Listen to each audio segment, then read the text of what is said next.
Welcome to the 5 for 2 podcast with me, your host Adele, where we say no to careers where you're trading 5 days of misery for 2 days of fun. A place we discuss all things career, confidence, and money moves.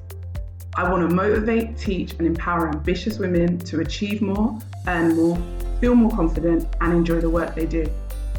It's all about believing you can have everything you want in your career and then going and getting it. So if you're ready, let's get into it.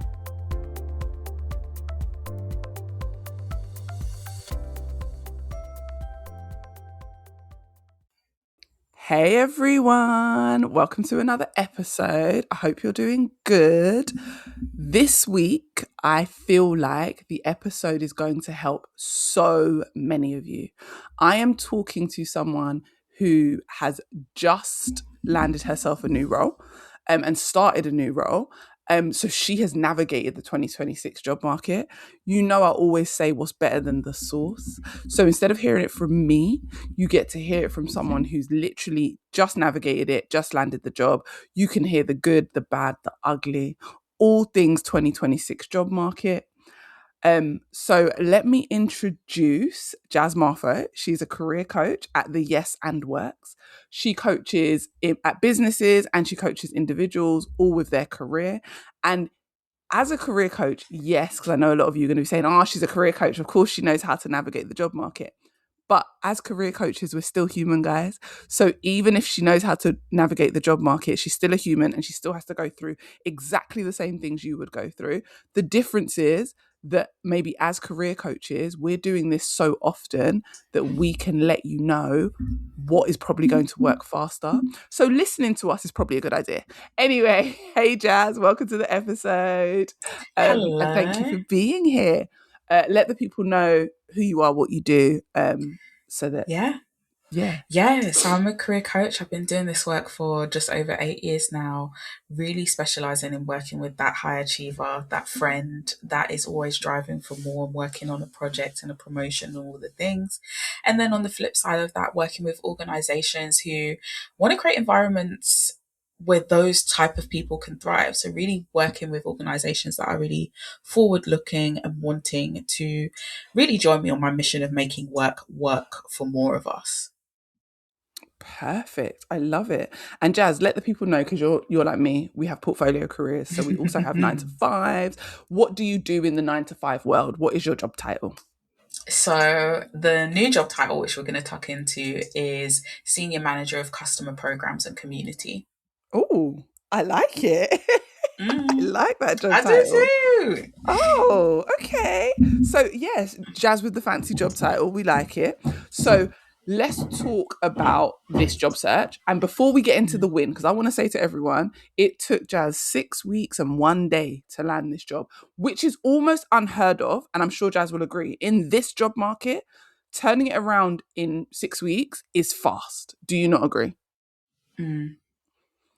I think that these days people are taking up to 6 months. And it's not always the strategy that's the issue. The job market itself is hard. But hard is not impossible. And I say this all the time because we can't look at something and say, because it's hard, we can't do it.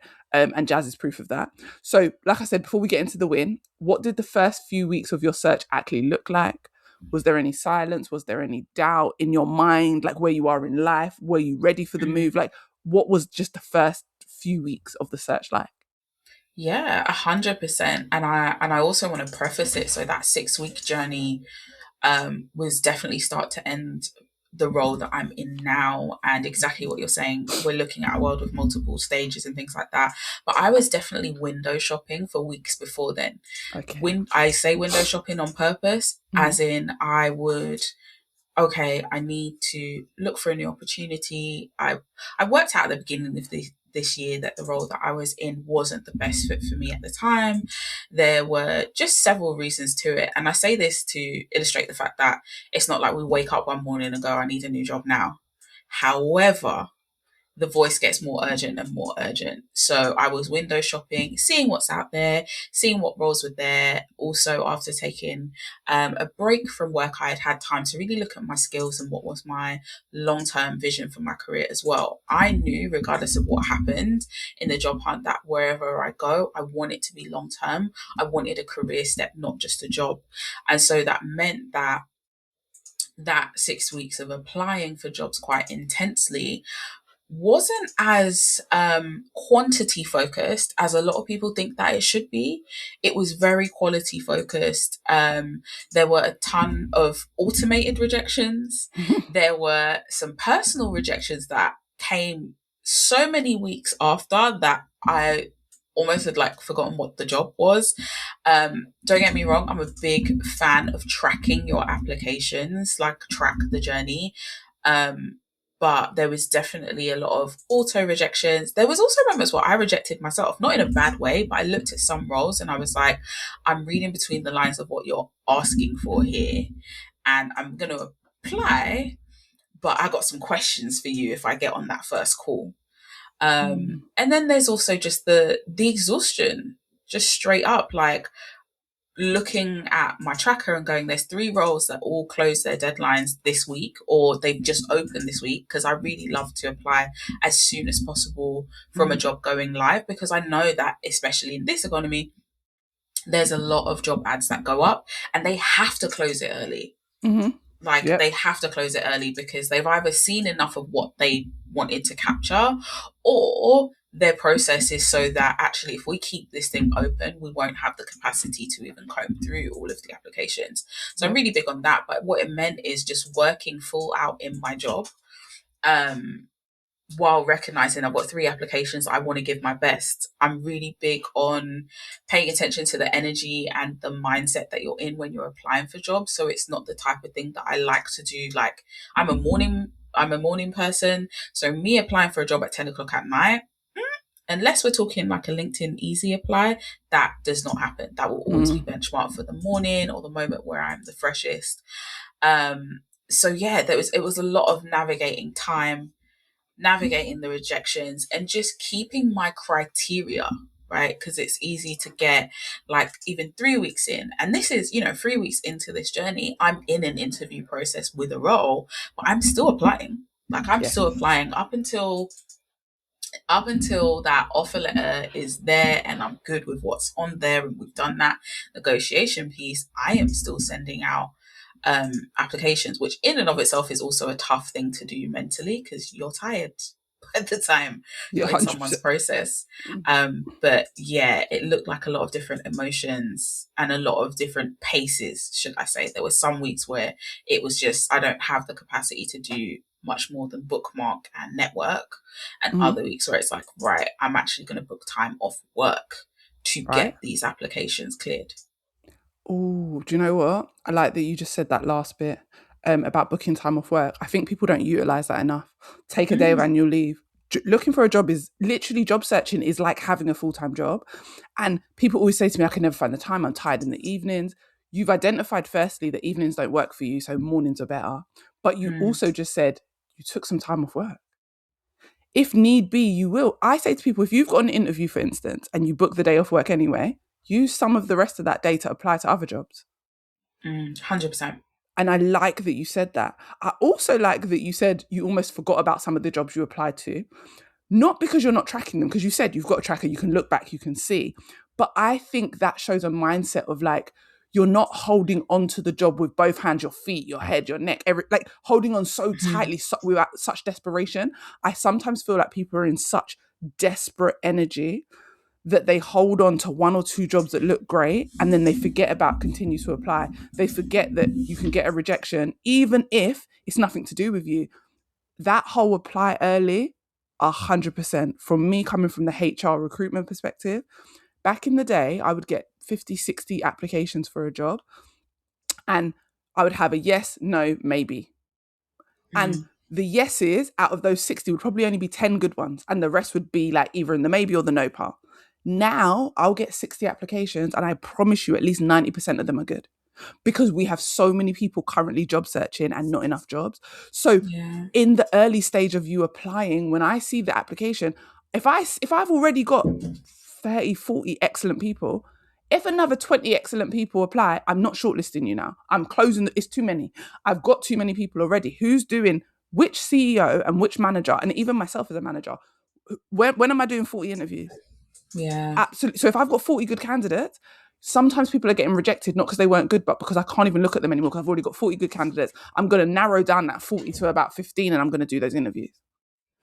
So Mm. the problem is that, so you saying you applied early, I think people need to hear that, because sometimes those people say to me, I'm applying, the job's only been open for a week. Listen, after a week, I promise you, on day 1 and 2, I already saw 30 amazing applications. If you're, and it's not every job. There are some jobs you can apply to after 2 weeks and you'll get shortlisted. So I don't want people to feel like they shouldn't apply, but I just want Yeah. people to not hold on tightly to it and just be so desperate that they have to get the interview for that job. Keep applying.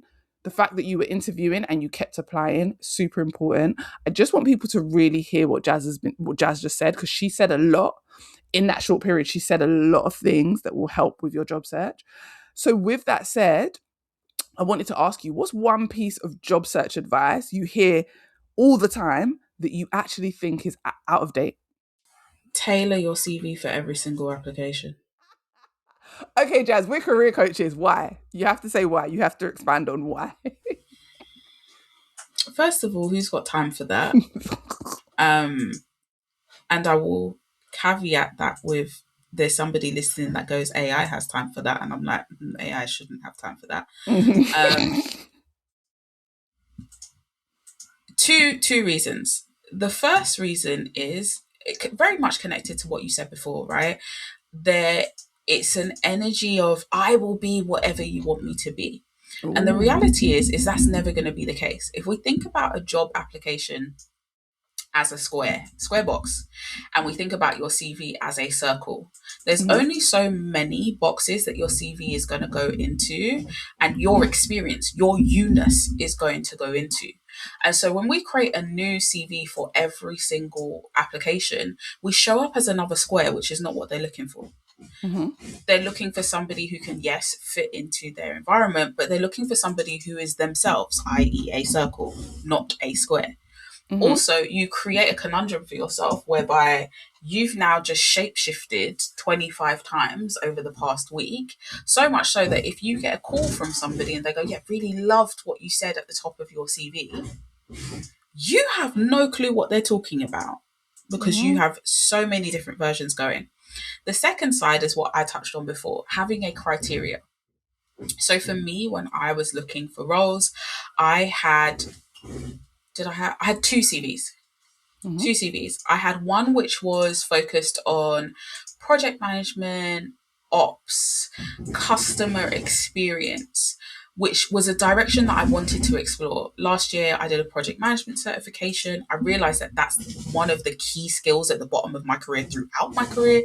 So that was what I would consider my career change, giving it a go CV.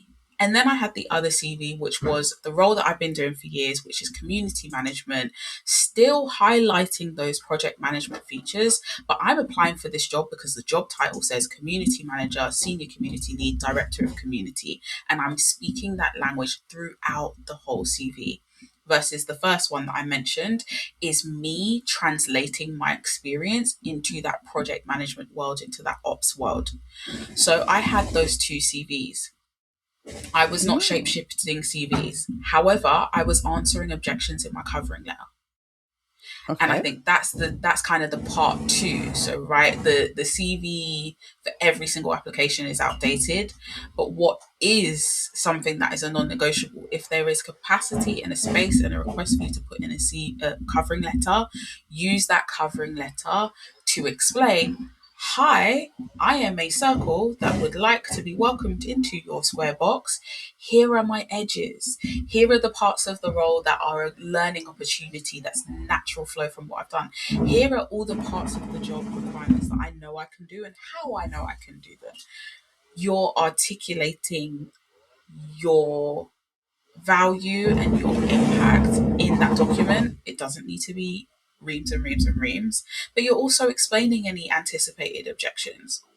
And that's where you can have fun tailoring. And also because arguably that's the part where we assume and we want people to tailor. If you ever are on an application page and you see that they're asking for a covering letter, even more so, you'll find a lot of application pages will say, in this covering letter, please articulate why you want the job, why you want to join the team, what you hope to bring, blah blah blah. Blah. Those things aren't there by accident. They're there from the like exhausted talent person who is just like, I'm sick and tired of reading these vague and generic things. Answer my questions in this covering letter. Here's a starter for 10. I really like your take. I was just thinking about it while you were saying it. So, Jazz, listeners, Jazz approaches this really different from me, and I really like her take on the fact that she uses her cover letter to bridge the gap. And yes, she still has two CVs, and I think that's important that Jazz that you said that, because I think sometimes when we talk about tailoring CVs, people will be applying to two totally different roles and using the exact same CV. That doesn't work. No, we can't do We that. Yeah, we are not pretzels. I am never saying to someone to bend themselves, and just like you said, shapeshifting. We're not pretzels. Stop trying to bend yourself to fit into every box. That's not what you should be doing. If it's the same industry, the same type of job, your CV should not need that much changing. It should just be able to go out. But if you are applying to, for instance, my management CV looks nothing like my recruitment coordinator CV. Because why would it? Because if I send my management CV to a recruitment coordinator, I'm not getting shortlisted because I'm way overqualified, Yeah. and And they're vice also just like, versa. we don't have what you need. Are you lost? Exactly. Vice versa. If I'm applying in HR, my HR CV definitely doesn't look like my recruiter agency CV, because recruiter agency, that's sales, hard sales.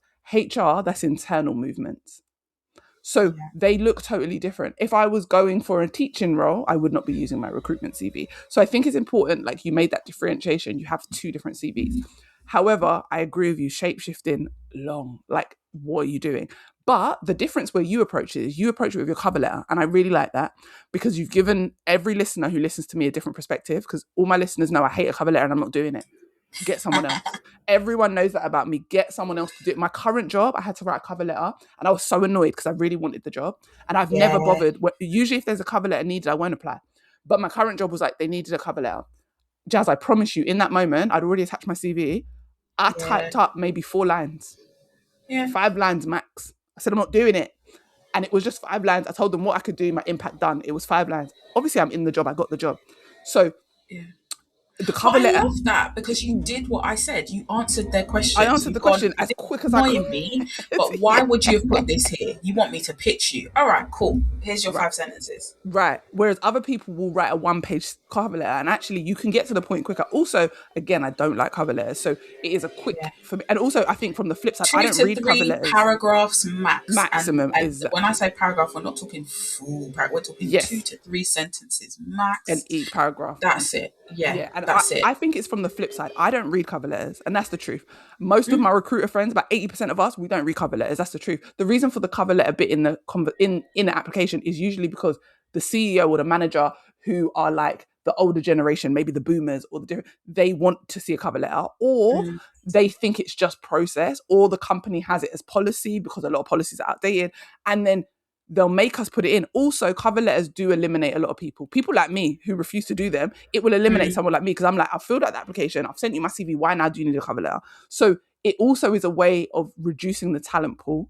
And we use that as a trigger in recruitment so we can get to Yeah, it really quickly. yeah. All I listeners, if there saw. is a cover letter, you should add a cover letter. Like, so don't be like me. If they want a cover letter, you have to do it. And like I This is said, my it. And current you job, I decide had how to do much you it. want it, right? And you're just Exactly. like, look, I still want this. I'm going to give you your sentences. Yes. Another thing that I've seen, and this is particularly on LinkedIn, which I actually, I'm not going to say enjoy, that's stretching it too far, but you're happy for me to upload the CV that I've got there, and you're asking me specific questions. Are Yes. you willing to travel X amount as detailed in the job description? Do you have experience with X software? What does that look like? Now, arguably, some people can take it too far when basically you're shortcutting just having that intro chat with me. Slash trust and believe that I wouldn't have, like, you writ it very clearly that this is Hmm. a compulsory requirement of the role. But it's like, just ask me two or three specific questions that you know won't already be covered in the CV. Mm-hmm. That's fine, because then again, you're not asking for an essay. You're actually asking for a one word, Yes. sorry, one liner on, like, yes, this is fine, or multiple choice.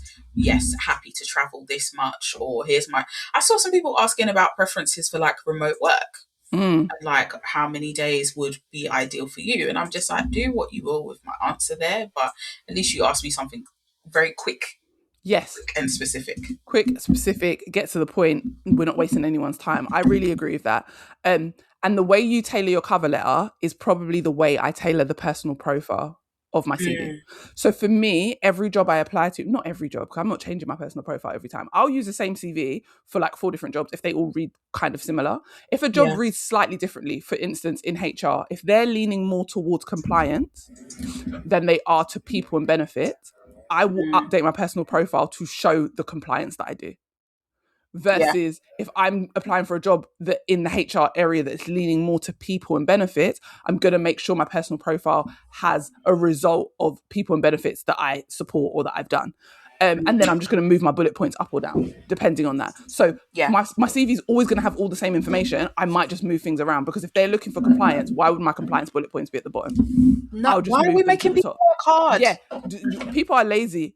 I'm lazy. Let's not make me have to search for your experience. So that's the most I will do to a CV. So I think sometimes when people hear tailor your CV for every job, they think it's a brand new CV. I literally had a coaching call last night and she said to me, yeah, because I've got to write a CV for every single job. It takes ages. I said, why are we doing that? Why are we writing a new No. CV? We should have one good CV. And the problem is, if you don't have one good CV, I think you mentioned it, Jazz. You said something about AI.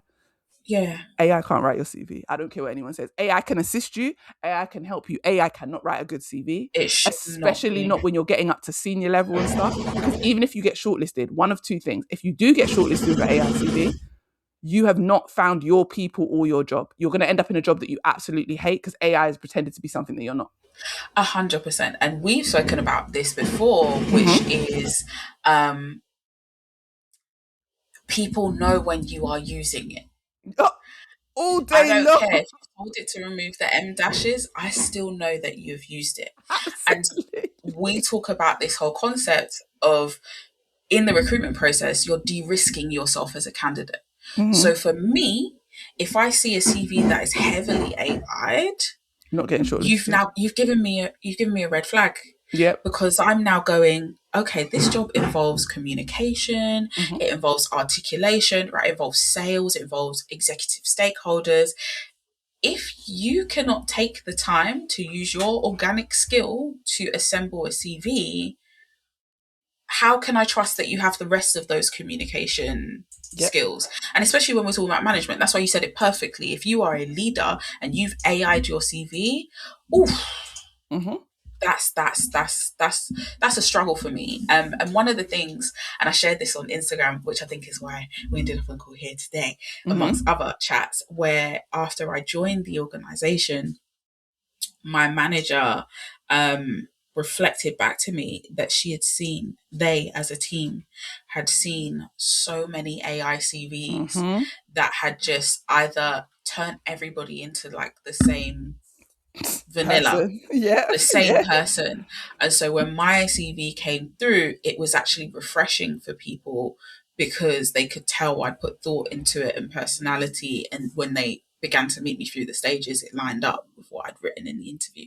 Even now, I'm thinking I need to go back to see what CV I submitted, not in the terms of content, but I, from time to time, I will submit a purple CV, the Yeah. font is clear, but I'm just using these as opportunities to just introduce you to the fact that I am not your vanilla teammate. I'm not your vanilla Abs- hire. Absolutely, Jazz. At this point, I'm like to people, write a spelling mistake so I know you didn't use AI. That's how bad it's getting. Mm, Like, and don't make a spelling mistake, guys, on purpose. But I'm saying please. that's how bad it's got because all the AI CVs read exactly the same. If you keep on using the word fostering and robust, I know you used AI. Get your Yeah. application out of my inbox. And I'm not saying we cannot use the word robust, but I'm saying AI is going to use it 32 times in your CV. AI is going to keep saying fostering and adoption Mhm. 32 times in your CV. If Or the I worst see, one is where you've given AI all the keywords from the oh job my and it's gosh, just thrown and it's it just into your stuffed them experience in a all in, like, weird. and it doesn't even make sense. And listen, I don't want to even go down the AI tangent, but we can Yeah. write better CVs. AI works, and I will say this: AI works for younger people in more junior roles. The reason being, Mm. for entry level roles, no one thinks you've got the experience anyway. Yeah. It's like, I know that one of my We're daughter's hiring for friends. personality and potential already. Exactly. I Yeah. know one of my daughter's friends, she used AI to get her bar job. I know another one who used her AI to get a Mm. retail job. It's Go for it. fine because it's your first job. And actually, all they're going to really do is shortlist a few people and check for personality and fit. That's it. So it's as you move up the ladder, you cannot be sending an AI CV, because if I see 30 vanilla CVs, the one that stands out is probably not even the one that's got all the right experience. It's just the one that I Mm. can see actually tried. So I think that's really important that you shared that. Um, I want to ask you: did you already know that, or did you still apply for jobs in the old way, or did you know that the job market is bad, so you already knew I need to kind of change things up? Because I know earlier you said you did some networking and things like that. Have you always job searched in the exact same way you job searched this year, or was it any different? It was different. It was Okay. very community and network first. And Mm, this was because I was looking for a career step and not just a job. So okay. for me, I want references. I want, Mm-hmm. who do we know that works there? So I was looking at a lot of forums within the community space. Also, when I was exploring the ops roles as well, I wanted to apply for the job that somebody had posted in a Slack group for roles, so that if I Ooh, was okay. genuinely interested, I could reply to them. Even if I didn't know them personally, I was able to reply, because it starts off with the beautiful words, my team are looking for, Yeah. my manager is looking for, i.e., you're in the place that you're hiring for. So not only can I ask you questions about the company and the product and stuff like that, and arguably company and product research, Google that, but what I want to know is, what's your team's definition of flexible working? Oh, I saw this particular project. Does your team get involved in that? Specific things to help me understand, does this meet enough of my criteria at a pulse for me to take my time to apply, and to apply thoughtfully? Because another reason, and another thing is, we we network and then we're afraid to say that we networked. Mm, So what insight are you taking from those questions that you've asked that person, that could be a completely person who's completely cold to you, and how are you weaving that into your covering letter, into your profile, into the ordering of the paragraphs on the page, and whatever that means? But I went for first in that direction because I knew I wanted references to understand, is this the career step that it looks like when I read the page? love it. So you went to the source, you networked. I think networking is really important in this job market. Um, the more people you can talk to directly, and the more Mm. people you can get an in on, or get ideas from, or get information from, is the easier it's going to be to get into roles. Um, so with that, sort of, with you using that type of strategy, how many applications do you think you actually submitted, and what percentage do you think of those applications came from your actual networking? So which Yeah. ones were like you networked, and that's why you sent out the CV, or that's why you made the application? And what percentage do you think was like just a straight cold application? So I went for about 20 to 25 applications, Perfect. and I would say about 15 Hmm. were through community or network channels. Perfect. So we're saying a bit more than half were through Mm. community, probably, and then the rest were cold. I like that you had that type of split, but also I like that you said 25, Jazz, because I see advice online where people are like 10, 20 applications a week, 10 a day, or like 40 a week. Like, I see all these Oh, things, and I don't think quantity right now is necessarily, and I'm not saying listen, it's like anything. If you throw enough shit at a wall, something Yeah. will stick. Like, let's That be works. honest. If you're looking They for your first part-time job or your absolutely summer job, oh, 1,000%. throw everything List at it. every retail establishment, every hospitality establishment that you've Stalk ever everyone. frequented, and go, go, go, go, go, go, go. But again, Everyone. if we're talking about established career moves, Mm-hmm. there's less. And as much as a for context, I was doing this between April and June, Mm-hmm. thereabouts. Um, there's always peaks and troughs in what's on the market. There's Yes. always a little bit of a speed bump around the end of the financial year Mm-hmm. if you're based in the UK or looking at UK roles. I also was very interested in returning to tech. A lot of them tend to have Q1 fluctuations, Mm-hmm. downsizes, reset. That doesn't typically shake out until much later in the year. Mm-hmm. So there's so many different factors that mean that there's going to be some weeks where you're just like, there is nothing for me to apply to, and there's other weeks where it's just like, oh, everybody came back from holiday and just it's just hitting publish. Like there's a lot going on, and you have to be aware of it, but don't make it mean anything about your job search. I.e., I'm failing because I applied for 3 jobs last week and I haven't hit apply on one. Yes. Um, but yeah, it's quality over quantity I every single day. And also definitely agree. because my criteria is quite strong. Like I've mentioned my criteria a lot, but for Yeah. me, I wanted an element of flexibility because that's just how I work best. Also, being a parent as well, Mm-hmm. that understanding how they treat folks with caring responsibilities out of Mm-hmm. work, that was definitely one of the questions where if I was going in through a network route or community route, I was asking that question because again, there's so many things around a role that can be articulated on the websites in shiny PR marketing language, but look very different internally. So the job Yes. ad might say, we're hybrid. Mm-hmm. Okay, cool. Let me talk to a person and find out what does that mean. Because does your company feel really excited that 4 days in office is hybrid and very generously so? Or is it a genuine, like, we have an office? Like, yeah, the opposite, right? It could be we have an office, but not many people go there. We only go there like as a team if we're doing team building stuff, which Mm-hmm. for me wasn't part of my criteria. I actually wanted to have people that I intentionally work with, which is Yes. interesting because So be in the the role that office. I'm in is 100% remote, but Oh. there's a good cluster of us that are in around London. And within that cluster, there's a few of us who are very, very open to meeting up and co working together. Okay. So it, it meets my criteria in that sense, right? Would Yeah. I have rejected the job if it was something different? No, because it's not that high on the list to Mm-hmm. have that social interaction. But I know for me, I'm a very collaborative person. And that's how I kind of work best. So I wanted that attitude and that openness to be there. I like that. I like that you were thoughtful in what you were doing. Um and you didn't just approach it like with a like just flat out, this is the only way I can work. I think that's also important in this job market. Bit of flexibility Mm. both sides. Knowing what you want, but knowing where it is on the list. I think it's like having non-negotiables and adaptable negotiables.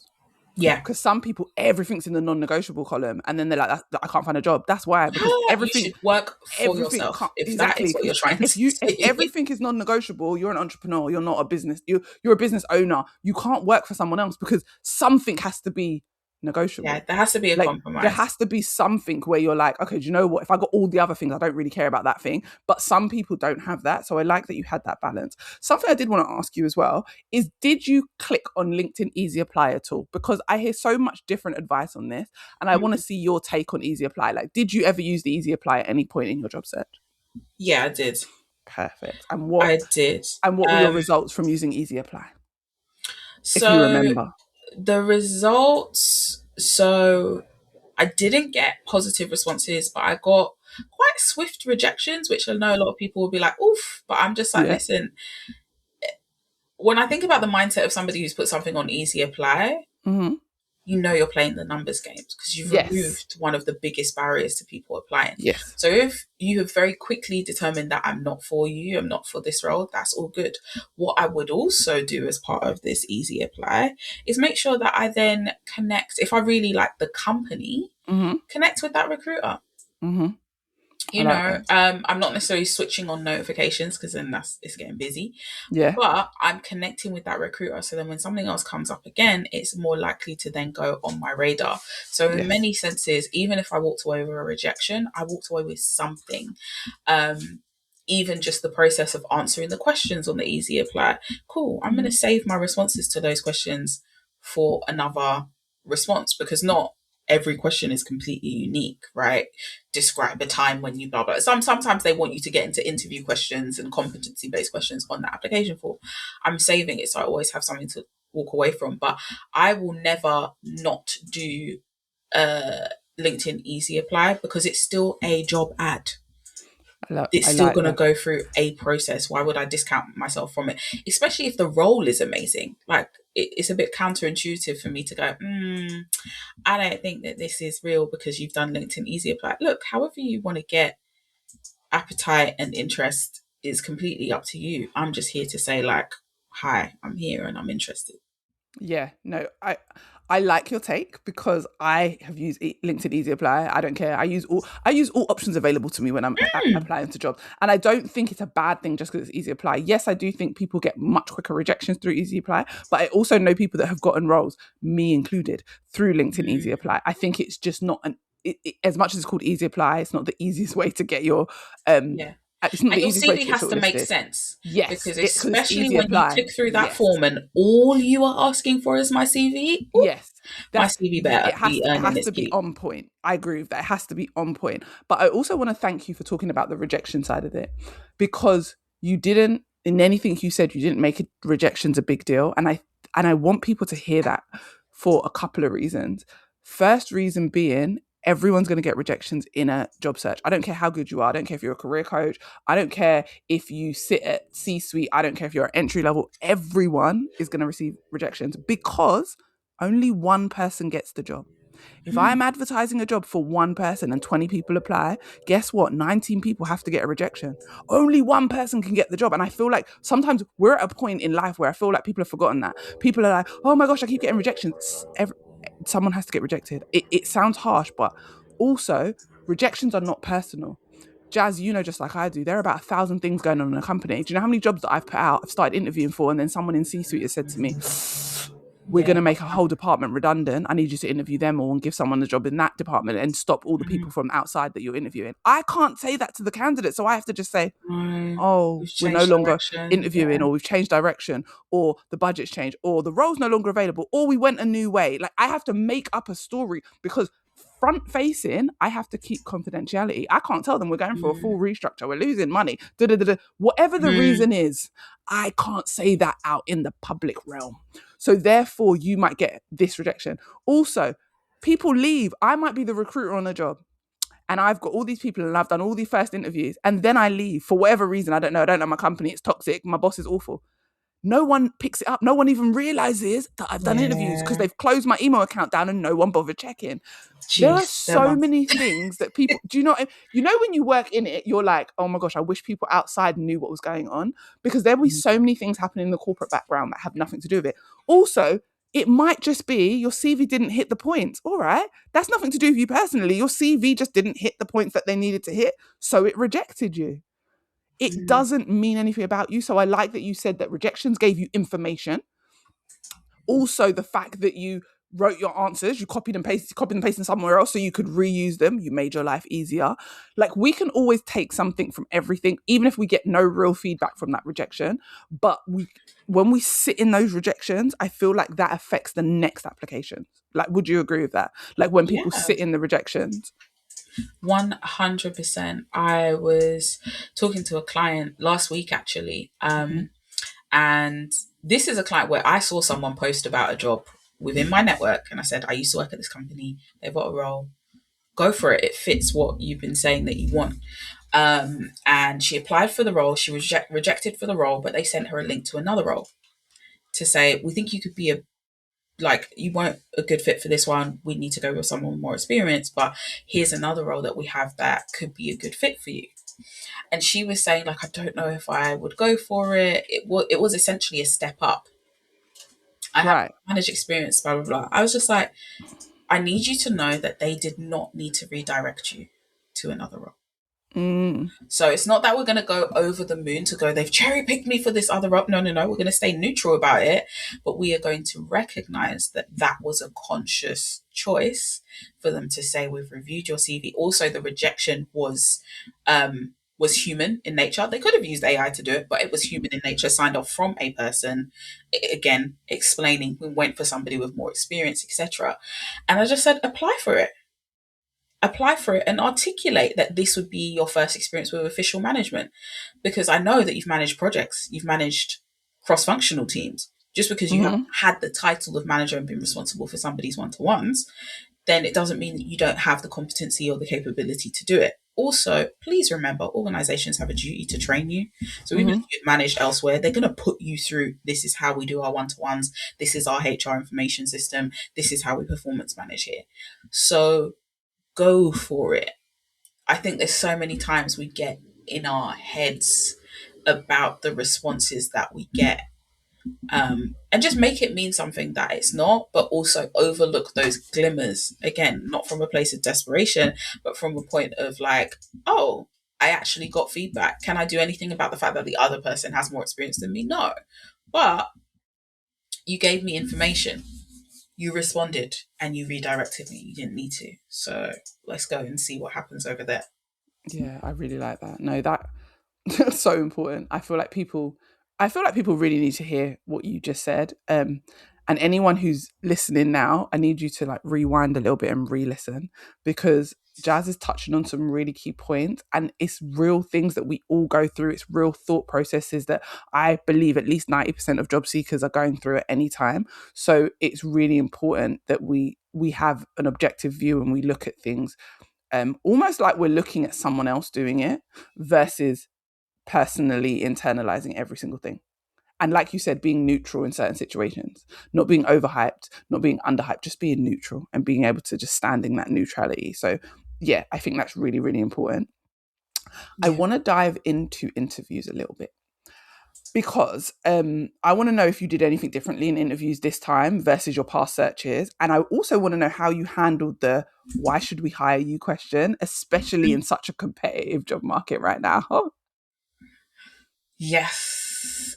So for the role that I'm in, I had 5 interviews, Okay. including the Oh, initial talent team screen. okay. I also had an exercise in between. So the process was thorough. Um, Hmm. to a lot of my friends, they're like, "You must be kidding me! I would have pulled out." But knowing what I know as a career coach, I know that at my level, Hmm.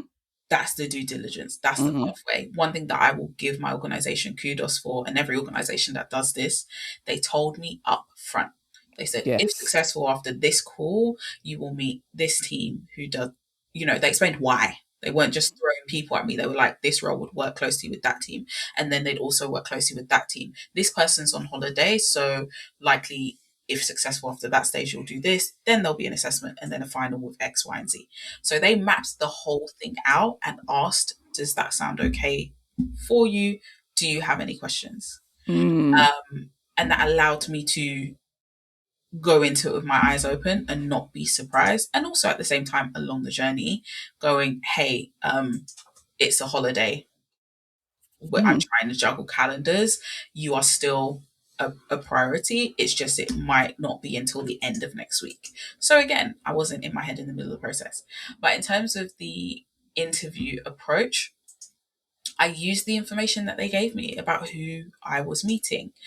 Um, Now, I think back in the days, people would be like, yeah, go and look and see if you have things in common. No, I'm looking at your profile on LinkedIn and I'm looking at what your function does and how we would collaborate together.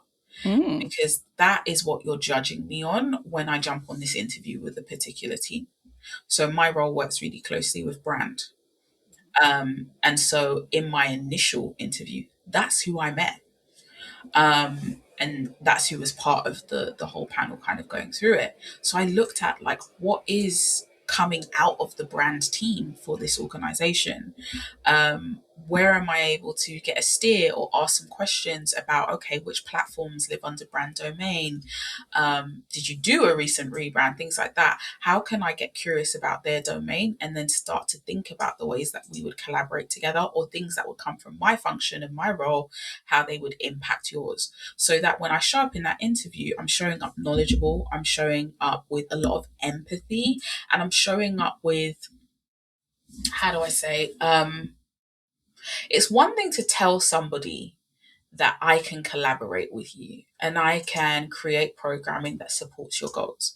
It's a different thing to rock up with a question that shows them that you've done your homework and you're already thinking about those specific things. So you're kind of showing, not telling. We're having conversations that are veering on us outlining ways of working or asking specific questions about how big's the team, and okay, so is, do we have a copywriter in the brand team, things like that.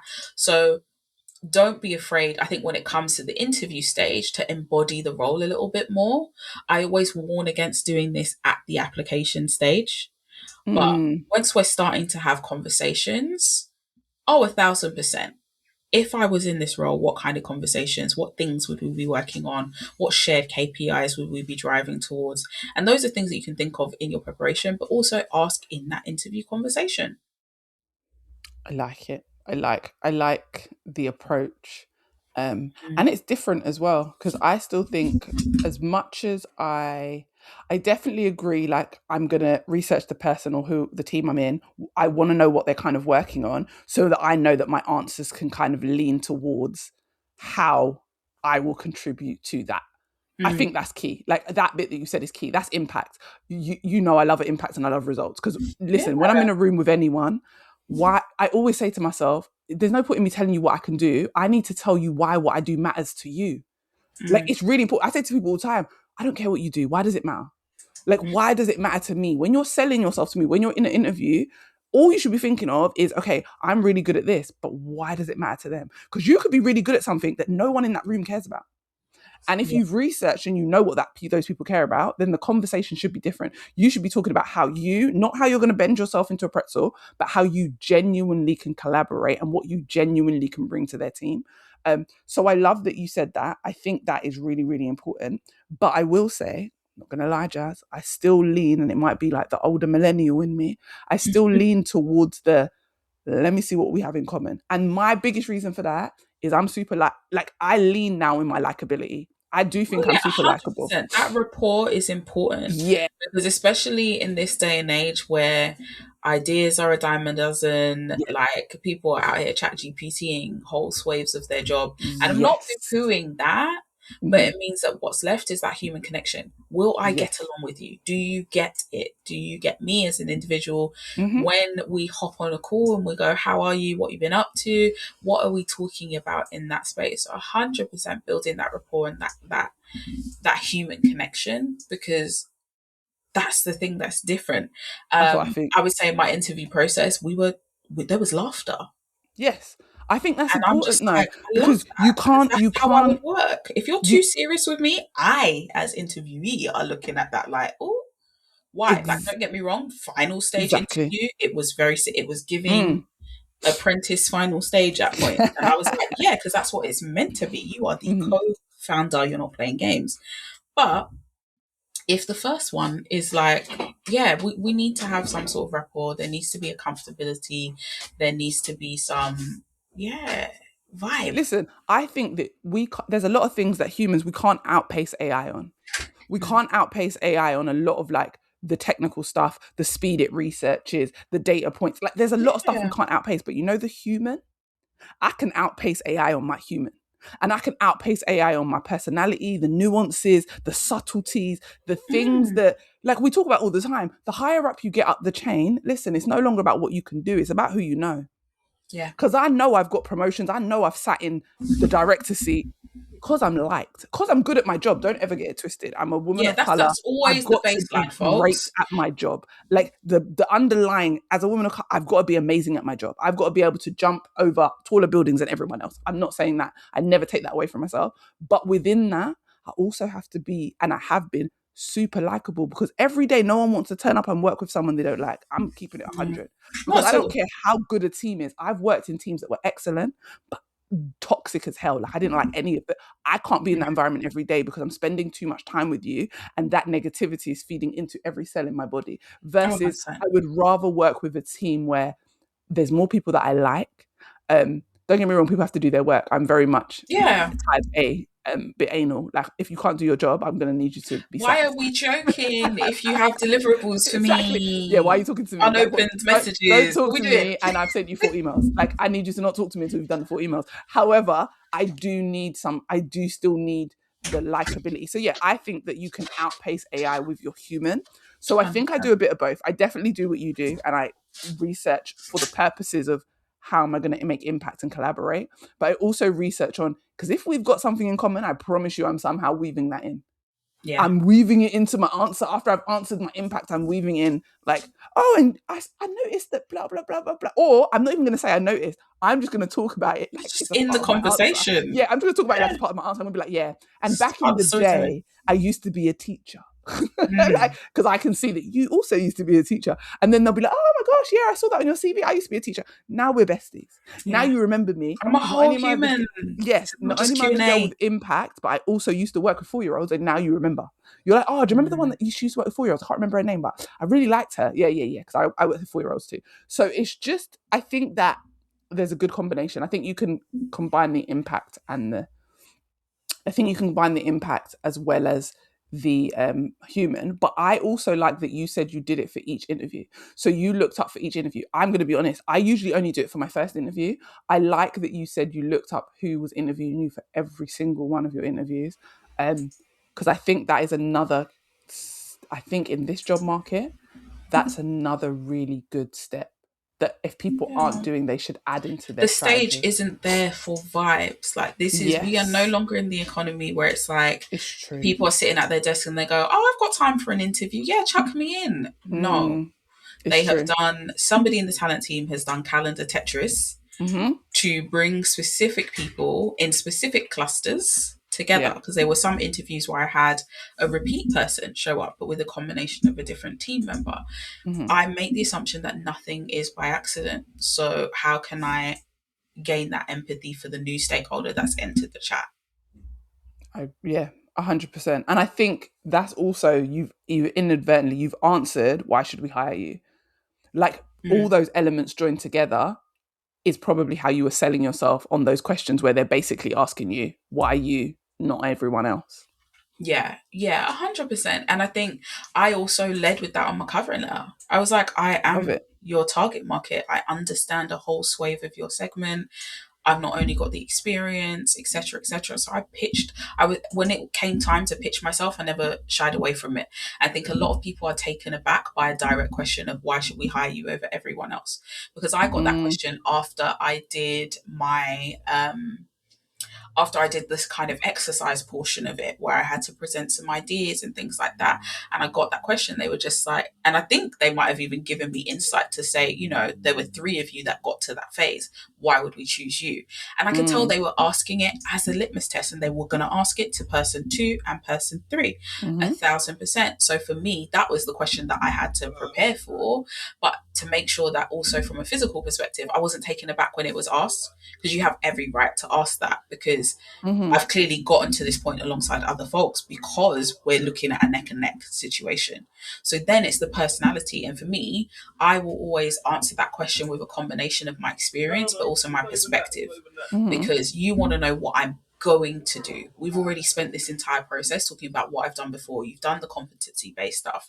And especially if you've done an exercise, people will give you an exercise to put you in the shoes of the role.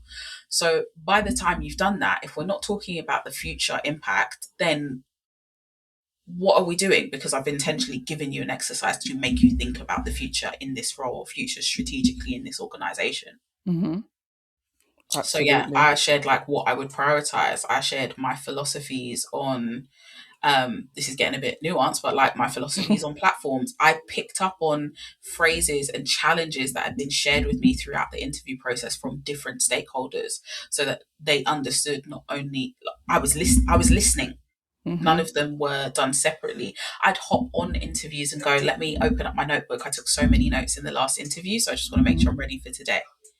Love that. Unashamedly. Love that. And I think Notebook it's shows key. up on the screen. You No, know but I I'm not love that. And talking I about think it's key lies. because sometimes the questions you ask in the first interview or the answers you get in the first interview, if you utilize them in the second and the third, you will get the job because you are listening, you are learning, and you are feeding back to them exactly what they told you they needed. But a lot of people aren't listening. They're in the interview just to answer questions. They're not listening and they're not feeding like hearing the information. You're not taking on what the person said to you and then thinking, oh, okay, that's the problem on their team. This new platform that they've just introduced, how well do they know it? I know it because I used it in my last company. Can I talk about this more in the next interview? I think there are so many things. So I like that you said you take out your notepad, you take notes and you use that and move along to each interview. And that is really, really important. And guys, I know a lot of you listening are probably thinking this sounds like a lot of work, but it really isn't, especially when you're not, when you're thinking about quality over quantity. You're not trying to do this for 70 interviews. You're trying to do this for the quality ones you get so that your conversion rate's higher. You will get more offers when you focus on quality because then you're not having to focus on quantity. There are two types of interviewing: either quantity, throwing a lot of crap at a wall and hoping something sticks, or quality, finding specific jobs that you think fit you, applying to them, and then when you get to interview stage, being thoughtful in your inner process, being intentional in your interview process. And I feel like that's exactly what Jaz is speaking about in everything that she's talking about. And that's probably how she got to turn this around so quickly in such a tough market and in such a tough industry. Because even though people are saying tech is dead, it's not. Tech is still growing, but it has still been a harder industry to navigate because things are rapidly changing all the time. So the fact that you were able to still target certain areas and still get interviewed and go through 5 stages and still get the offer. Because think about how many sad stories we hear where people are like, I had 8 interview rounds and I didn't get the job. Yeah. So I think it's really important that you got the job, but it wasn't just I showed up, I answered questions, I got the job. It Yeah. was I showed up, I asked questions, they asked me questions, I took notes, I used those notes to feed the next interview. I did research beforehand so I knew everyone who I was going to be speaking to and thought about how I would be able to collaborate with them. I want people to understand that that's what quality looks like. And that's what, when we talk about, oh, my client got a job in 8 weeks, my client got a job in 6 weeks, my client got a job in 3 months, my client got a 30K pay rise in the 2026 job market, it's because of all these things that they did. People see the win, they don't see the work behind it. And having you on is really, I feel like, shown that it's not just the win. There's a lot of work behind it. So the tagline is she got a job in 6 weeks in the 2026 job market. The nuance and the information behind that is she worked her ass off to get it.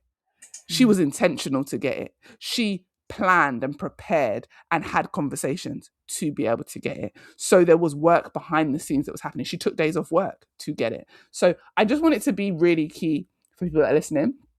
I do have a question about your LinkedIn and your CV, which is before your job search. If I was to look at your LinkedIn before and your CV before, did much change? So, yeah, Okay. a lot of it changed partly because my role had actually changed. So, even within the first 3 months of the year, I was Mm-hmm. working on different projects that had different stakeholders and was essentially executing at a high level. Mm. So, I had to make sure my CV articulated that. Okay. And also, I knew that even if I wanted to stay in the area of community management, I wanted to make sure whoever hired me next knew that the project management, the ops side, was a really big growth opportunity for me. I didn't want to Okay. shy away from that.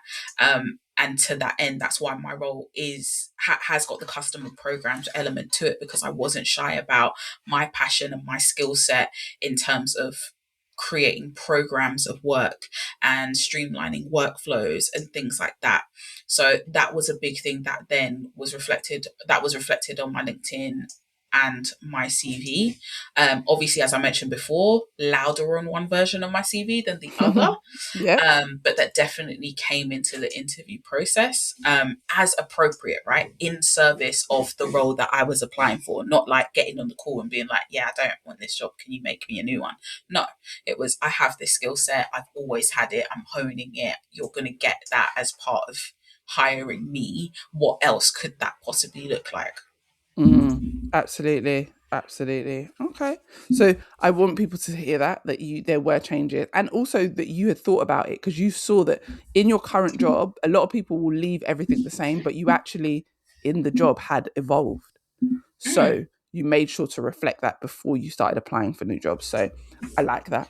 I got two more questions for you before I let you go. Um, if you had to find another job tomorrow, what would you do in your first 7 days? Ooh. I think I'd do what I did before, but I'd do it a lot quicker. I would get together just my description of what I'm looking for and the type of projects that I want to work on. It's really easy to say to somebody that I'm looking for another community role, I'm looking for customer programs, I'm looking for ops. What does that mean to the person who's in a completely different department? What type of things do you want to work on so that they know it when they see it? And if it shows up in their network or their organization, they know it. Still give them the job titles. But I'd say that would be the thing. I would go out to people that I've met in community networks and things like that, drop that LinkedIn DM, that email, or even that WhatsApp Mm, to those individuals. So this is not me going on a forum. This is me going to those individuals to find that out.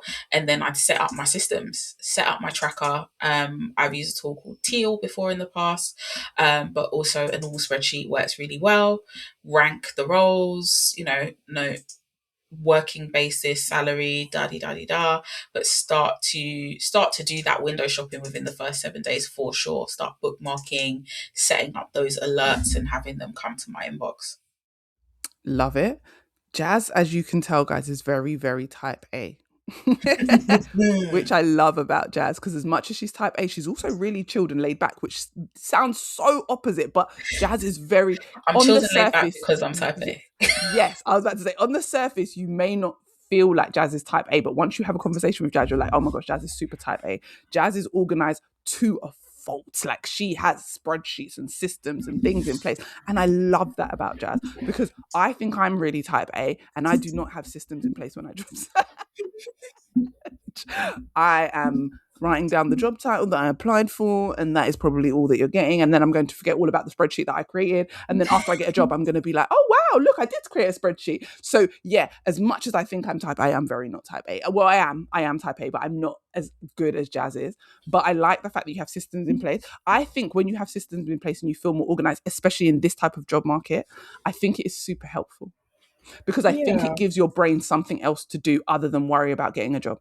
Yeah, you're I focused on the process and you're Yes, able and to celebrate yourself in yes, black and white in the that, oh journey, wow, you can I applied for yes, you that. can Yeah. see, oh damn, I applied for these, I've got this many shortlists. I think that's really important. So I really like that part. And I think if people listening now could take anything, that's a really important thing to take um away. And I also wanted to ask you, for someone who is listening right now, who has been searching for 6 months or more, and they keep getting rejected, and maybe they've got interviews, but they've also got rejected from those, and they're starting to think that it's them. What's one thing you would wish that they knew? That it all makes sense once you find the right role for you.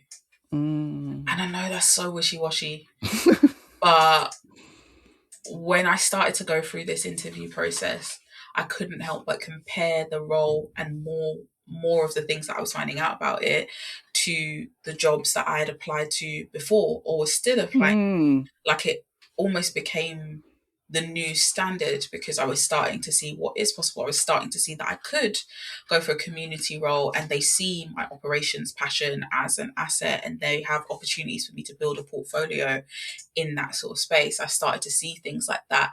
So I think as long as you are keeping your eye and keeping your focus there, it will all make sense in hindsight. But I get that that's hard to know when you're in it. Oh, Jazz, thank you so much. I really appreciate your time. I really appreciate all your answers because I think it's going to be super helpful for someone. Please let people know how they can work with you, how they can connect with you. Yeah, let them know all the things. And I'll also put it in the show notes, guys. Amazing. Yeah. So you can reach out to me. I'm on all of the platforms at the Yes and Works. On LinkedIn, I am Jaz, Jaz, Marfo, Marfo. The way that I'm working with folks at the moment is through a membership called Career Clubhouse, which is for individuals who want to create a personal career strategy for growth without burnout. And with organizations, I'm doing all the fun stuff: talks, workshops, training programs, and panels, because I am a chatty patty. So all of that is at the yes and dot works. That is the website. That's the URL. That's the handle. Perfect. Guys, I will put it in the show notes. Jaz, thank you again. Well done on your job. Congratulations. I hope you Thank you. love it. And all remote. I love that for you. But I hope that you love it, and I hope that you get everything that you hope from it, because I know you took your time to really cherry pick like what you were going to apply to. So wishing you all the luck in your new job. Thank you for sharing everything with the listeners. And yeah, guys, if you don't know that me and Jaz have recorded a YouTube as well previous to this, if you head over to my YouTube, you will be able to watch our video where we talk about the state of the industry and how you can navigate through it, because now you can kind of put the two together and realize that all the advice Jaz was giving there is the same. Anyway, guys, thanks for listening, and I will speak to you in the next episode. I hope this episode gave you exactly what you needed and motivated you to confidently take steps towards your next career move. If you enjoyed it, screenshot and share it on your socials, tag me on Instagram, and come join my community of amazing women working on leveling up their confidence and career. Thanks for listening, and see you next time.